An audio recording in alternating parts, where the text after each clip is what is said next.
السلام عليكم ورحمة الله وبركاته. أهلا بيكم ومرحبا في حلقة جديدة من الأوتو سي دراجز أو النون بريسكريبشن دراجز أو الأدوية اللاوصفية. حلقتنا النهاردة هي الجزء الثاني من أدوية الكحة أو الكف، وده زي ما اتفقنا حرف كبير في رف كبير في حرف السين، وكنا خدنا في الحلقة الأولانية والفولكودين، والنهاردة بناخد الانتي هيستامينكس او مضادات الحساسيه، ودي برضو بتستخدم في علاج الكحه الجافه اللي هي الغير مصحوبه بانتاج بلغم او النون برودكتيف. المضادات الحساسيه في منها ثلاث ادويه او عقاقير، اللي هي الدايفينهيدرامين والبروميثازين والترايبروليدين. الثلاث مواد دول بيشتغلوا بطريقة ان هم ليهم تأثير مهدئ ومسكن، وبالتالي ده بيمنع المسارات العصبية اللي بتؤدي الى انتاج الكحة. يعني لما بيحصل فيه مثير مثلا لهذه الكحة، بيبتدي الكلام ده هو بيبتدي ينتقل عبر الاعصاب، ويبتدي يديني الريفلكس بتاع الكحة او رد الفعل بتاع الكحة. الأدوية دهيت التأثير المسكن بتاعها بيبقى له ميزة ان اللي بيجيله كحة وهو يعني بالذات في الوقت اللي هو بتاع قبل النوم، فتأثيرها المهدئ ده هو بيخليه ممكن ان هو ياخد دواء الكحة ده ويقدر ان هو ينام هادئ، نوم هادئ. زائد ان هي ليها فعل انتي كولينرجيك، يعني بتضاد بعض المواد جوه الجسم، وده ممكن ان هو ليه اثار جانبية، والاثار الجانبية دي ممكن بتكون مفيدة برضه، ان ده بيجفف لي المسارات التنفسية من الافرازات اللي ممكن تكون ويكون الفعل ده مفيد في هذه الحالة. في بعض الأبحاث اتعملت على المضادات الحساسية، وهي أبحاث بسيطة، ولكن التجارب السريرية أثبتت أن فعلا المضادات الحساسية دهيت أو الأنتي هيستامينكس بيبقى لها فعل كويس جدا مع الكحة الجافة، إن هي بتستخدم مع الكحة الجافة اللي هي الدراي كاف الغير مصحوبة ببلغم أو النون برودكتيف. في بعض الآثار الجانبية لأدوية الكحة اللي بتحتوي على الأنتي هيستامينكس أو مضادات الهستامين أو مضادات الحساسية، بتتمثل في فعلها اللي هو الأنتي كولينرجيك إفكت، وهم بيبقوا أربع حاجات.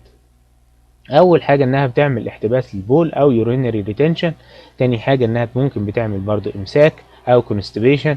ممكن إنها بتعمل بلورنج للفيجن أو اختلال في الرؤية، وغير طبعا الأثر المشهور ليها إنها بتعمل جفاف في الحلق او دراي ماوث. دي الاثار الجانبيه. ممكن برضو بيبقى في اثار جانبيه مع الناس الكبار في السن، بتبقى اكثر خطوره شويه، لان هي الانتي هيستامينكس بتتعارض مع المرضى اللي هم عندهم مشاكل في الجلوكوما، كمشاكل في العين زي الجلوكوما او مشاكل في البروستات.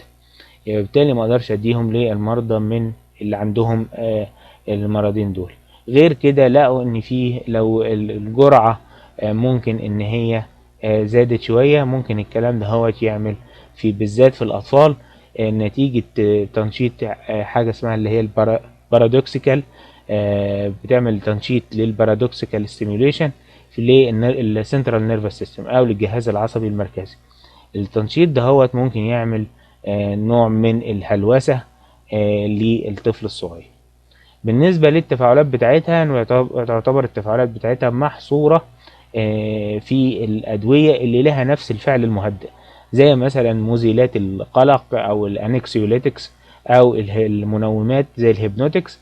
فبالتالي لما بيبقوا هي بتعمل تهدئة أو سيديشن، وبيبقى المريض بياخد في نفس الوقت انكسيوليتيك او هيبنوتيك اللي هي مزيلات القلق والمنومات، ده الكلام ده هو بيحصل فعل سينرجستيك او تعاضدي، وبتكون النتيجة ان يكون المريض ممكن ان هو ينام في وقت سريع جدا.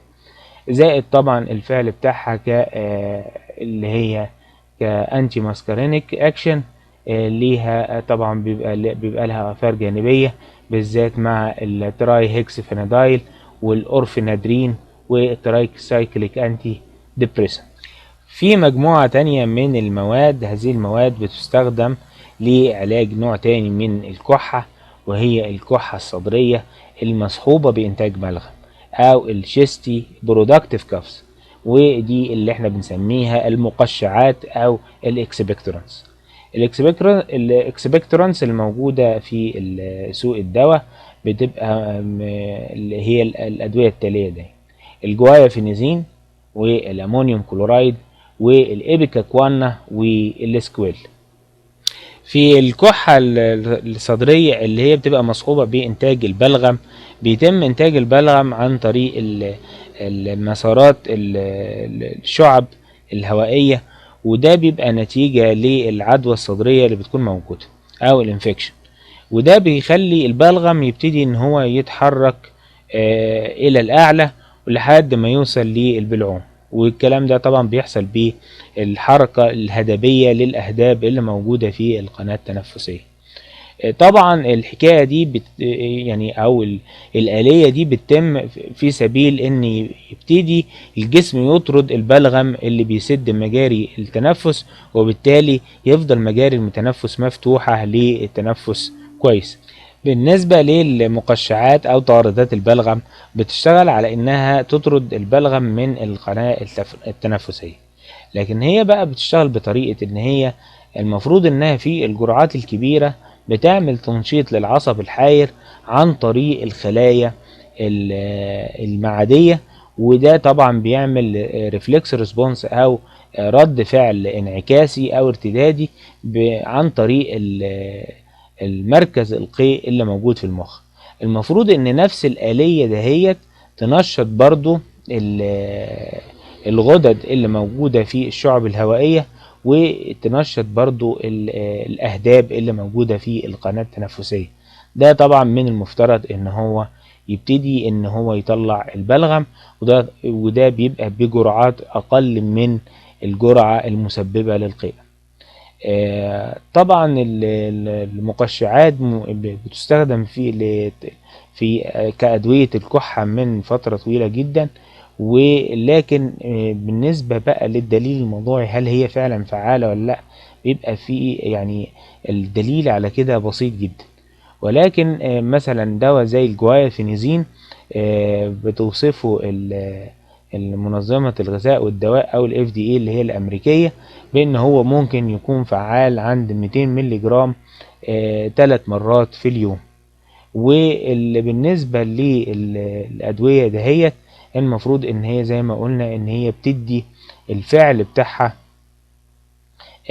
بالجرعة الأقل من الجرعة المسببة للقيء، وعشان كده يمكن كده الشركات بتتعمد ان هي تحط جرعة دايما حتى لو حصل اوفر دوز ما يحصلش انها توصل للجرعة السامة او الجرعة اللي هي ممكن انها تسبب القيء، وبالتالي بتقلل مخاطر ان ممكن يحصل قيء عند المريض بسبب هذه الأدوية.